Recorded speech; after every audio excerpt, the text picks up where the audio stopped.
you would need to feed double the amount of haylage to get the same amount of macronutrients from the hay. And that's a little bit of a trap that a horse owner could fall into, because percent of pasture. I'll give a protein percent of dried hay, obviously, and I'll give a protein percent of haylage. Let's maybe do the pasture first. So,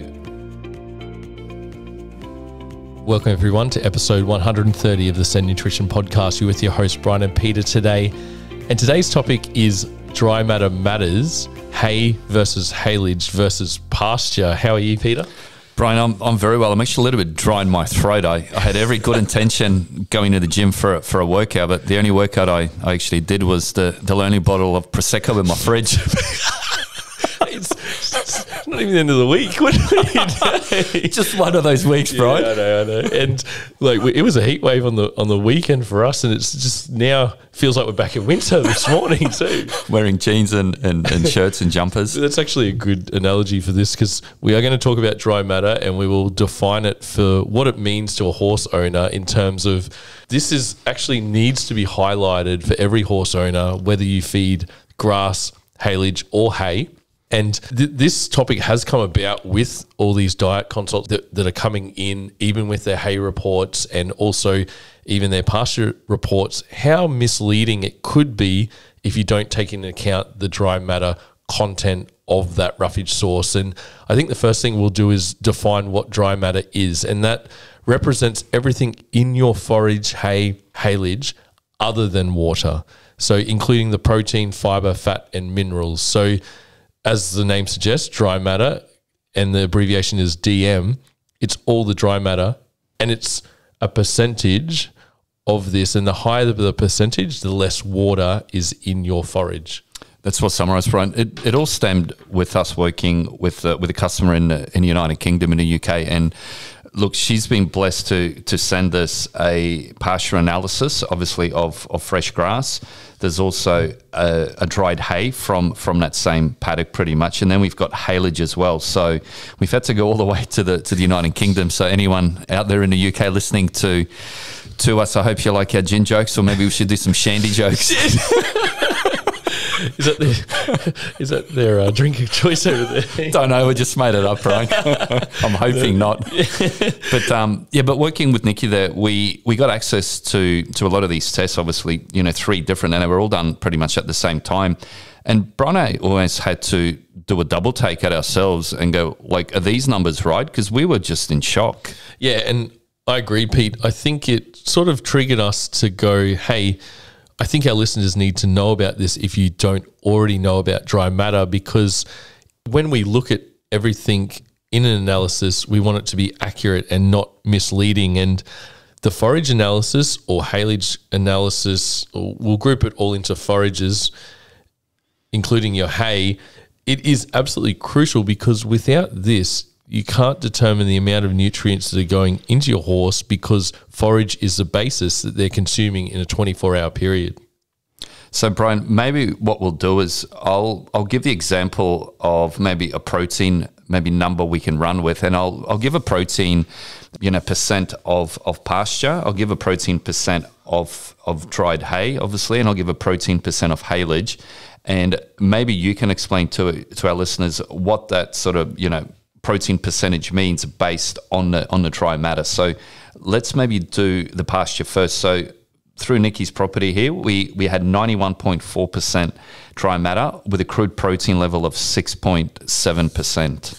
Yeah, so what this means is you take your dry matter percentage first. So you've got 91%, or it's like 91 out of 100 is the dry matter, and that's how much the nutrients are in that particular sample. So crude protein at 6.7. So 91% of that 6.7, which is equal to 6.03%, is your protein level going into your horse as they consume their 1.5% of roughage per day. So that's really important to know this, because you work back by grams of how much protein's going in there. You've got the NRC requirements for grams of protein per day, so you can work it back. But then we have another example that if Nikki was going to switch her hay and say she has very good pasture in the ground. Okay, so you've got really good pasture in the ground. You want to take advantage of that. You stop feeding the hay. So what's the difference between the hay and the pasture dry matter? So pasture has a dry matter of only 25%. So that's nearly a quarter of the nutrients, particularly the macronutrients, so a quarter of the protein there. So her grass measures up to 16.8% protein, which is higher than this hay at 6.7%. But you've got the dry matter percentage at 25%. In actual fact, the protein level at 16.8%, you can only account for 25% of this, which is only 4.2%. So you've got less protein being ingested in pasture than the hay that she can source. So over time, if you're shortcutting your protein without knowing, that can affect the top line or the muscle health of the horse, but then also other body systems that rely on the protein levels. Yeah, Bryan, that's very well said. A bit of a tongue twister, and I'm sure that some of our listeners are sort of scratching their heads going, geez, like, what was that? And look, Bryan's done a really good job. I'll try to repeat it in sort of, my layman's terms as well. So the way that, like, when I saw it, I thought there was a mistake. So I asked sort of Nikki, hey, is this correct? But Bryan found some other sort of pasture analysis that we did, and it ranges from 16 to sort of 30% dry matter. So we know that we're within the money. So looking at a hay analysis, if it's 92% dry matter, what you see for the protein and the fiber and the sugars and everything, it's pretty close to what's advertised. It's only 10% lower. So as Bryan said, with a 90% dry matter, you take 10% off the protein at 6.7, it's going to be roughly around about 6%. So that's pretty accurate. I think the problem is if you're going to take that same horse now off the hay and you got to put it just 100% on fresh pasture, you're only getting per kilo, you're only getting 4.2% protein, where the actual analysis stipulates that it's 16.8, and that's because 75% of that analysis is actually water and 25% is the dry matter. So the protein is only calculated on the dry matter part, which is 25% of 16.8, which is roughly 4.2%. Yeah, that's well explained, Peter. And I think in Nikki's case, it was that question, I'm going to switch from hay, or can I switch from hay to haylage? Because this is an option available on the road that you may be able to access. And thinking about it, hey, maybe it's good because you've got it all in a bag. You think it can be controlled nicely, but haylage has a dry matter range of around 55% to 85%. And in Nikki's case, the dry matter of the haylage was only 58%. So going on what we were talking about before, hay was 90% in round terms, and this is at 58% dry matter. You would need to feed double the amount of haylage to get the same amount of macronutrients from the hay. And that's a little bit of a trap that a horse owner could fall into, because Nikki might just match the 5 kgs of hay to the 5 kgs of haylage, but she's actually getting half the amount of protein going into the horse. And over time, we know those deficiencies can lead to body systems not being at their optimal, including muscles. So for Nikki, you would have to then substitute with a higher concentrated protein source in another way if she was going to choose the haylage option. But I think when we look at foundations of horses, hay seems to be the best thing for their whole digestive tract and hindgut in terms of the nutrients and the macronutrients going in, and that digestible fiber going through and working through the body system to keep those microbes happy. And for our pick, it would be staying on the hay and finding a good quality one, which this 91% dry matter one is. Yeah, extremely well said, Bryan. I went through with Nikki too and also calculated the cost, because that's something that most people don't look into. Haylage isn't really big in Australia, but in Europe it's huge. So if you take what Bryan said, that it's 55, 58% dry matter, you have to pretty much feed twice as much. And from what I know now, which was limited knowledge a couple of weeks ago, that haylage is substantially more expensive than what hay is. So if we do an example, let's just say, a bale of hay might be $10. Let's just say, a haylage bag for the equivalent weight might be $20. You have to feed twice as much haylage compared to the hay in dry matter volume. So even though it's double the price, it's actually double the double because it's only 58 or 55% dry matter. And there's only so much forage the horse can eat in a day as well. So you'll be really pushing at getting that volume up. And Peter makes a great point that hay would be more cost efficient than the haylage. And there's another example that we were thinking about in terms of if a horse is wanting to maintain its weight in a particular workload, and partway through that workload you switch them back down to haylage or back down to pasture, they're not getting those macronutrient levels that they were depending on with the hay, and they may have an unexplained weight loss or condition loss, but then the hard feed gets blamed for this when it is actually the forage and the dry matter content of this analysis. That's well said, Bryan. And on the flip side too, if some of our listeners might have a horse that's just on pasture, and it might be very poor quality pasture at 25% dry matter, but it's very poor protein, very poor fiber, and that horse is not doing very well, there'll be instances that we've seen, and I'm sure it has happened, and it will happen even more often if, maybe after this podcast, so people can actually keep an eye on it. If you're going to shift that horse from the pasture onto a good quality hay at 91, 92% dry matter, that horse could actually put on weight pretty quickly because the protein, the fiber, everything like that in that hay is more concentrated because it's pretty much, it's almost 100% dry where the pasture is only 25% dry matter.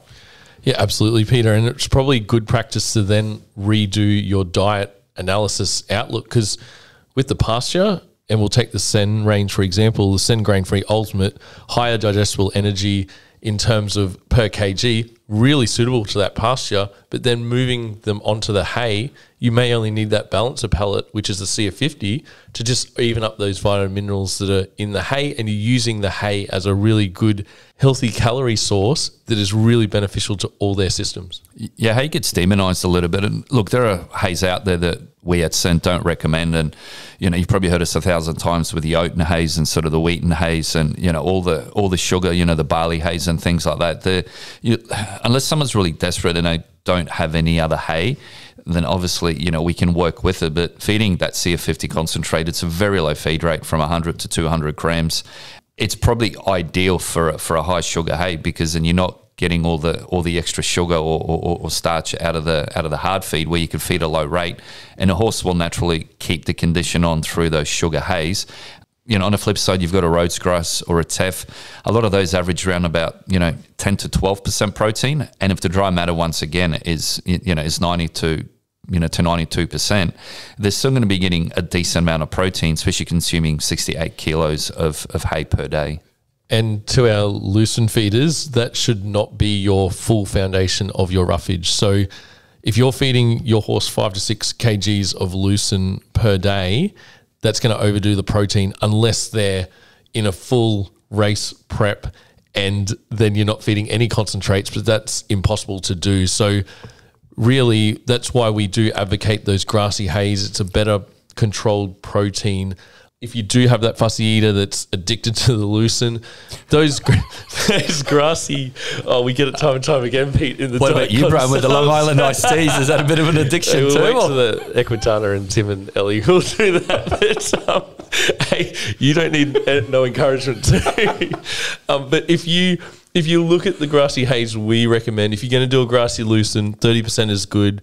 You've got, say that lucerne part is 25% protein. You've got the 10% protein with the Rhodes grass. You've got a nice even balance if your horse requires that protein without overdoing it. But just straight lucerne is just going to cause all sorts of problems, including that pressure on the kidneys, which can also put pressure on the respiratory system, because if they are stabled or if they're in a bit of a confined space, that urea that's coming out, or the nitrogen from the high protein in the urine, that can really affect their respiratory tract as well. Yeah, very well said, Bryan. And also too, maybe we address the elephant in the room a little bit. There's a lot of chaff, and for our international sort of listeners, it's probably not prevalent in Europe and America and sort of other places, but in Australia, chaff is still pretty prevalent and fed at very high amounts. A lot of people don't weigh it. They use, like a dipper or like a bucket or something like that. Bryan, do you want to let our listeners know how sort of chaff started in Australia, the story we got told? Because you know it better than what I do. I think it was to really top up the roughage on the horse and cart back in the day. So they had chaff bags around their neck so that they didn't have to stop for a pick. Yeah, and graze, so they could work the horses pretty much the whole day. Yeah, and I think it was only used in that application and not a full-time thing that we see now. And if you need to use chaff, we advocate less than half a kg to even 200 grams just for that taste, just for that texture, and it can encourage the fussy eaters to get amongst it, but it can also help mop up the oil or anything in there to mix your minerals through. But when you look at 1-2 kgs of a triple blend chaff or something like that, put that money into a long stem roughage, you're going to generate double the amount of saliva. You're going to help buffer that acid in the gastric environment in a more natural way. And the studies show that it is better for the horse, particularly before performance. If they are munching on their hay, it balls up, it helps prevent that acid splash and is a good natural ulcer preventative for that top part of the ulcer issue, because it is two diseases, and we'll touch on that in a further podcast in the future. But that's your easiest ulcer remedy in terms of being more natural. Cut out the chaff amounts and increase that forage or long stem roughage. Yeah, that's well said, Bryan. I just had a bit of a sort of brainwave, and I'm looking at the analysis here for the grass, obviously for the fresh pasture, and I'm sort of thinking the supplementation, obviously, if we need to correct any vital mineral deficiencies, there might be a high iron. So I'll have a quick look here, see what Nikki's iron was. So it was 238 milligrams of iron, and it was only 16 milligrams of zinc. So that's very, very inverted. Zinc sort of needs to be, 2 to 3 times higher than what iron is. And the point I'm trying to make is that even though that's diluted obviously by up to sort of 75%, because it's only 25% dry matter, the horse still needs the vitamins, the minerals. It still needs to be topped up, because at that ratio on its own, it's inverted. So that's where a product like the CF50 comes in. If you've got a good doer, or if you've got a performance horse, that they're grain-free concentrate. Yeah, we pride ourselves on our ratios. And when we look at the hay or pasture analysis in Australia, yes, as Peter said, all depleted in that copper and zinc and manganese and high in iron. And when you look at our profiles, we have it the opposite way. And to get the most absorption, particularly critical with zinc, and being a chelated zinc mineral that's in our Ultimate and CF50, we see the results firsthand when a horse does shift over. It can really influence the skin and coat condition, including the color of the horse, but also it's used in the immune system pathways, it's used in hoof health and also blood and bone health too. So it's really critical that you get that balance right, and we've done it with our SEN diet analysis and also our suggested SEN diets, that we really help the horse support its body systems, whether they're on the pasture, hay or haylage. Yeah, spot on, Bryan. Another thing I'll touch on is the potassium. So I'm looking at the the potassium here in a pasture test once again, and the potassium's almost 8 times higher to what the calcium and phosphorus is. And we know some performance trainers that just love potassium. It's almost like the poison of choice, but horses don't need any more potassium. It's readily available in pasture. It's readily available in hay. By you supplementing even more, you're going to cause a lot more problems than the benefits you think you're giving the horse. Yeah, definitely, Pete. And with the sodium and chloride at low levels, you need the salt, which is sodium and chloride, on a daily basis, not in a lick block, because that's uncontrolled. The studies show that they can't control their intake. You want at least that 25 grams to support their body systems and the hydration and thirst reflex. But the thing is, no hard feed has enough sodium and chloride in it, and that's why we ask to add the salt on top, because you can't rely on it within the pasture or that salt lick. Yeah, I'm working with a customer at the moment, a performance horse customer with, I think, 22 different horses, and they were under the assumption that their old hard feed had enough salt in there. And when I sort of said, look, it's not, we looked at the numbers. It was only, I think, 12 or 15 grams per per 4 or 5 kilograms. So that wasn't 10, 12 grams per scoop. That was if you were feeding 5 kilograms of that particular product. And he called the manufacturers, hey, look, my horses, they're sweating too much, the huffing and puffing and sort of panting, couldn't really, find out why. It was feeding the odd electrolyte, maybe after fast work once a week, and no added salt. Fast forward 2 weeks, we've changed the diet around, brighter in the eye, sweating less, more energy, performance has improved already. I read a study that said, I think 2%, 1 or 2% dehydration affects performance up to 10%. When, the performance game is so close that, it might be half a second, a quarter of a second away, you can't afford to be running a dehydrated horse where it affects performance up to 10%. Yeah, that's a fantastic fact, Pete, and it needs to be highlighted because I think when I look at, and I've just looked up one random feed, which is quite popular, it's another competitor's one, which we won't name, and it's used in the performance industry. You'll feed 3 or 4 kgs of it a day, and when you look at it, sodium is at 2 grams per kg, chloride is at 4 grams per kg. Times it by 4, the upper limit of their feeding rate, that's 8 grams of sodium. You need at least, and then you've also got the chloride at around 16 grams. You need double to triple that for a performance horse to be hydrated properly, but also to help prevent colic, because if you don't have that hydration right, the increased risk of impaction colic can be great. So I think it's a good thing that all horse owners recognize this, and it's simple and easy to add it to the feed. Brian, just further on what you just said, it's a double-edged sword for the consumer or for the person, say, feeding that particular feed, because they might have a light filly, that it might be a good doer, or it just doesn't eat very well, or it can only max out at, say, 2 kilograms of that particular feed.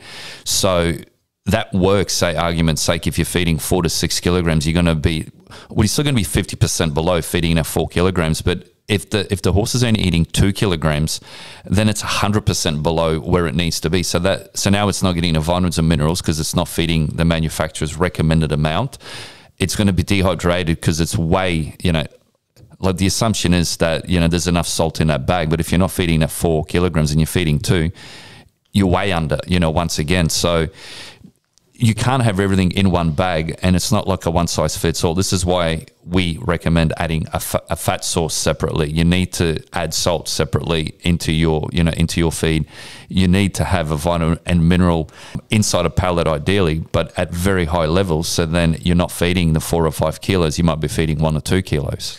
Yep. And also the high levels at the right ratios is what our mantra has been. And that's why we're very successful having that 10th birthday last week. We are working with the elite stables in Australia in all the disciplines, and I think that trickles down even to the one horse owner. They've got the confidence and assurance that our advice is right, and they do. And with all those diet consults that we do, the results come back a month or 2 later, and they say, you've changed our lives.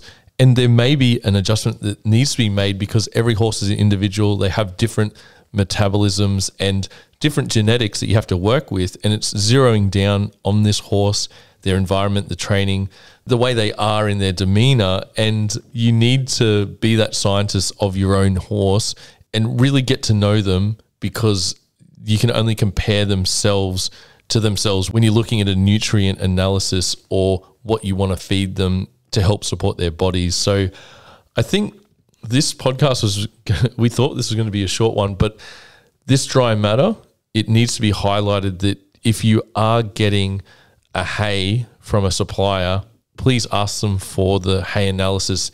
If you truly want to see where you stand with your nutrients going in your horse, particularly performance horses, because it's better than guessing than buy enough for months at a time, because transitions between batches, you need to limit those because of the risk. And you should look at the podcast a few podcasts ago that is the dangers of feeding hay, and that highlights that transition period. But I think this is an important one with the dry matter and the nutrients going in the horse. Yeah, and look, if someone's got like a batch of hay that the supplier couldn't provide the certificate of analysis or the lab test, there's Feed Central in Toowoomba. How much are they, Brian? They're only a couple of $100. Yeah. It's very very good to see. And if you've got trouble interpreting them, you can send them through, book a diet consult, and we can really zero down, simplify the diet, and get to the more pure way of feeding your horse to really limit those risks of any conditions developing. Yeah, no, well said. And just further onto the diet consults, 9 times out of 10, we're saving people a lot of money. The one thing I'm getting from a lot of people that I talk to, potential customers or even existing customers, is that no one really knows the true cost per feed per day. So what I mean by that is some of the ones, there's 15 different supplements and feeds. Some might be on sort of 3 or 4, but if people actually went and costed what exactly they're feeding. So if they're feeding a gut supplement, find out what, it might be $50 for a kilo. You're feeding 30 grams, you divide that, you'll get your cost per feed per day for that gut supplement. Do the same thing if you're feeding a bone supplement. If you're feeding a probiotic, do the same thing. If you're feeding a hard feed at 2 kilos, it might be $30 a bag at 2 kilos or, $20 a bag at 5 kilos. If people actually went through and priced up everything that they're feeding on a cost per day basis, I think they'll fall off their chair. And the thing is, it's expensive, but the more things you feed from different companies, the more unbalanced you make the diet, because it's very difficult to balance different products from different companies because they've all got different calcium, phosphorus, magnesium, sodium, chloride, cobalt, manganese. I could go through and name them all, but it's almost like trying to work out the Colonel's Herbs and Spices secret recipe. He's no longer with us, but I'm sure that it's under lock and key in a vault somewhere. But he's no longer with us, but I try and avoid that food too. Because it's just, as my 5-year-old says, it's a sometimes food daddy. Yeah. So we're not trying to promote, obviously, junk food or anything like that, but the point I'm trying to make is that it's so complicated to work out. A lot of these diets are very complicated and people are just lost. So, looking at our feed, it might be, say, our grain-free might be $55 for 20 kilos. People might get price shock on the sticker. I go, oh, wow, it's 55. I can get a feed here that's 25 or 30. The issue is you might be feeding 1 kilogram at 55 and you might be feeding 5 kilograms for the feed that's $20. And if you do your cost per feed per day, the 5 kilos will be more expensive at the 20-25 than 1 kilo at the 55.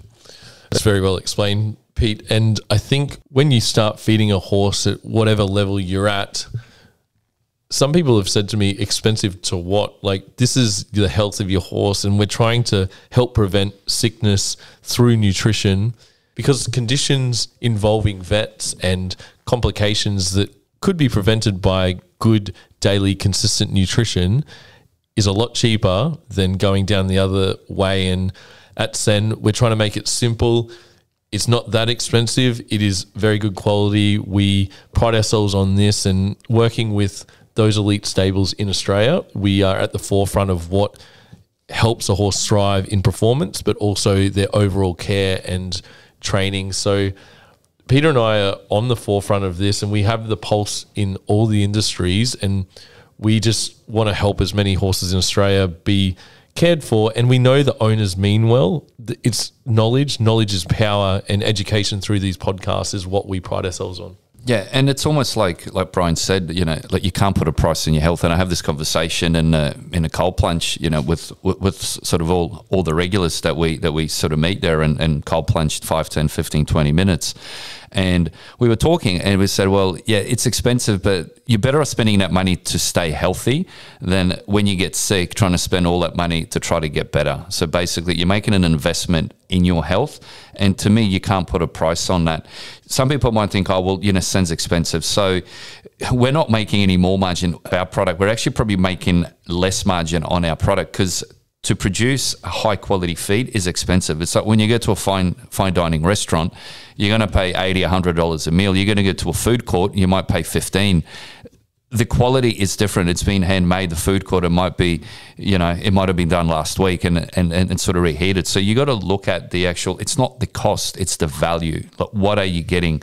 If you're not feeding 8 different supplements, automatically your cost per feed per day is going to come down. And if you're looking to mark whether sen is expensive, whether it's good value, you have to tally up everything you're feeding on a cost per day basis, look at the potential sen diet that we do through the free diet analysis. And as I said, 9 times out of 10, we become a lot more cost effective, if not up to 40, 50% cheaper.